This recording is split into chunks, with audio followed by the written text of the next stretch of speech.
يا صباح الورد والفل والياسمين على اجمل متابعين في الدنيا. النهارده بقى يا ستة كلها هعمل لك مخبوزات هشه طريه قطنيه. فعلا هتدعي لي على الوصفه دي. حد هيقول لي فين هقول لك لا، حد هيقول لي توست برضه هقول لك لا، بس مخبوزات بالحليب فعلا زي طبعا الصورة خير دليل، زي القطن بالظبط. بس في بداية الفيديو كده هوريكي بعض الفيديوهات اللي احنا عملناها مع بعض على القناة، وهسيب لك اللينكات كلها في صندوق الوصف. اللي مش عارف صندوق الوصف فين يا جماعة، هتضغطي على عنوان مرة هيظهر لك كلمة المزيد، هو ده صندوق الوصف. بس قبل ما نبدأ الفيديو نسمي الله ونصلي على الرسول. بسم الله الرحمن الرحيم. اللهم صل وسلم وبارك على سيدنا محمد افضل خلق اجمعين. السلام عليكم محترمي اليوتيوب، لايك وشير وسبسكرايب والوصفه مميز. اتمنى تحطوا لايك للفيديو، واتمنى تشيروا الفيديو ده بين اصدقائكم علشان تعملوا بالفائده للجميع. ولو بتشاهدوني من على التيك توك اتمنى تنوروني وتشرفوني على قناتي على اليوتيوب. هكون سعيده جدا بيكم في فيديوهات كتيره جدا، يعني بنسبه كبيره فعلا هتعجبكم بنسبه 100% بصراحه. هكون شاكره لكم جدا لو اشتركتوا في قناتي على اليوتيوب. ويلا بينا على المقادير السهله اللي هتقومي تعمليها حالا فعلا.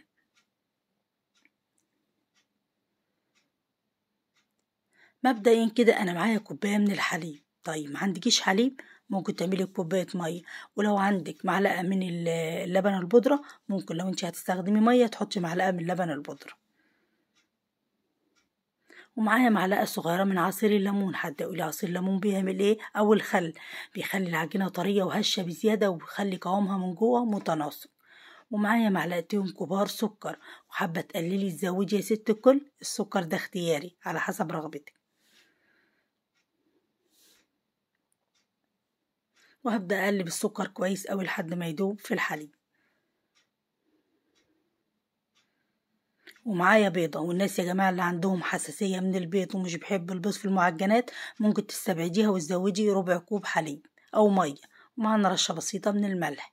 وهنبدأ ندوب الكلام ده كله مع بعض لحد كده متفقين. وبعد ما ادوب الكلام ده كله هنزل بمعلقة كبيرة من معلقة قصدي صغيرة من الخميرة، معلقة صغيرة من الخميرة. وهبدأ ادوب الكلام ده كله مع بعض. ومعايا 400 جرام من الدقيق بيعادلوا حوالي 3 كوبايات وتلت، دول 400 جرام من الدقيق. وأبدأ أعجنهم 5 دقايق.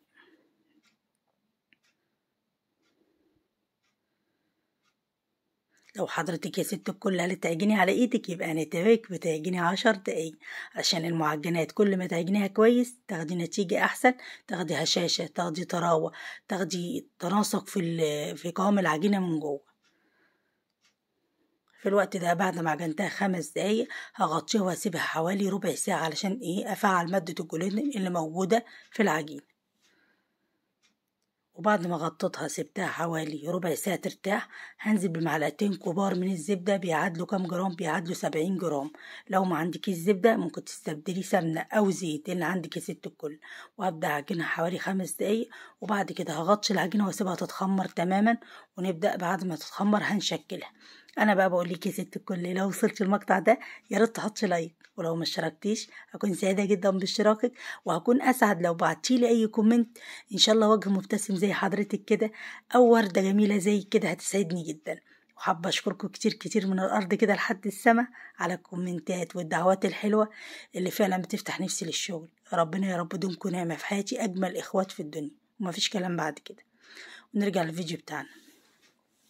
انا مبدئيا كده هقطع العجينه دي الى كام قطعه، هقطعها 6 قطع. بس حد يقول لي طب ما انت قطعتيها 8؟ اقول لك يا ست كل انا جنبي ميزان دلوقتي وبوزن القطعه حوالي 113 جرام. طيب هتحبي تقطعيها بقى لما انت يعني ايدك ميزانك بقى، لو ما عندكيش ميزان مفيش مشكله، بس اهم حاجه تحاولي تقطعيهم كلهم قد بعض. ببدا اكورهم الاول، وبعد ما كورتهم اغطيهم بس 5 دقايق يرتاحوا علشان يفردوا معايا بمنتهى السهولة. وبعد ما مر عليهم 5 دقايق ببدأ افرد على شكل طولي زي ما انت شايفة يا ست الكل، اكنك بتعملي فينو بالظبط. انا عايزاكي تجربي الوصفة دي، طبعا هي كمية بسيطة خالص، هي تقدري تعمليها بمنتهى السهولة. فعلا وصفة هتدعيلي عليها، بس التزمي بالتفاصيل اللي انا بقولك عليها. بعد كده بقفلها كويس قوي، لازم اقفلها كويس قوي علشان ما تفتحش اثناء الخمر، وابرمها برمة كده. في الوقت ده انا معايا صينيه بايركس ابدا ارص فيها واسيب فرق حوالي 2 سنتي بين كل واحدة وواحدة، علشان لما تخمر يلزقوا كلهم في بعضهم. طيب نقول المخبوزات دي بتنخبز على درجة حرارة كام؟ المخبوزات دي يا ست الكل بتتخبز على درجة حرارة 180. 180 دي يعني درجة حرارة متوسطة. سخني الفرن قبلها ب10 دقايق، وبعد كده هتحطي الصينية في الرف اللي في الوسط، وهتقعد معاكي حوالي من 20 ل25 دقيقة على حسب برضو الفرن معاكي. ما تطلعهاش بدري يا ست الكل، علشان طبعا هي بتبقى لازقين في بعض، يعني ما يبقاش عجينة معاكي. يعني من 20 ل25 دقيقة، وما تطلعهاش قبل كده. اقول تاني، وما تطلعهاش قبل كده علشان لازم تستوي من جوه يا ست الكل.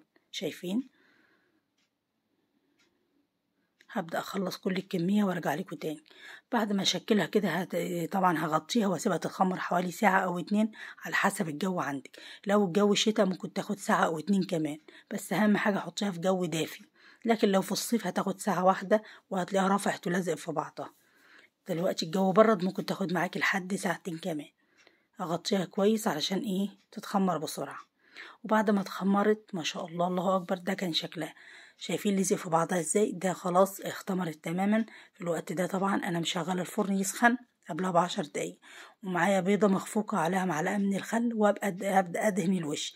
لو مش حابة بيض يا ست الكل، ممكن تدهني حليب، ممكن ما تدهنيش حاجة خالص، زي ما انت حابة. ما تطلعهاش يا ست الكل قبل 20 ل25 دقيقة، علشان تضمني ان هي مستوية من جوه. في الوقت ده كانت طالعة سخنة لدرجة ان انا مش عارفة امسكها. بس انا كنت عايزة اقطعها معاك يا ست الكل. شايفين؟ دلوقتي كانت سخنة خالص، خلي بالك ما هيش باردة. ما شاء الله عليها، والصورة خير دليل. شايفين عاملة ازاي؟ شايفين؟ انا بحاول اوريها لك، يعني اقربها من الكاميرا علشان تشوفي قد ايه العجينه هشه معاكي. طبعا الخفيه دي انا اللي شايلاها. شايفين؟ درجه انا مش قادره امسكها لانها سخنه جدا. شايفين؟ اهو. شايفين قوام العجينه عامل ازاي؟ متناسق ولونه فاتح من جوه. ده علشان انا قلتلك تسيبي العجينه ترتاح، وعلشان حطينا معلقه صغيره من الليمون. وطبعا ممكن تستبدليها بخل لو ما عندكيش ليمون. شايفين؟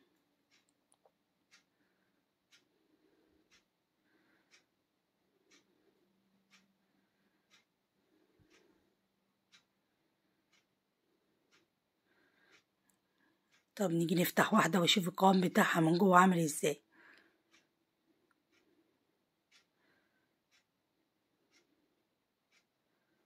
شايفين؟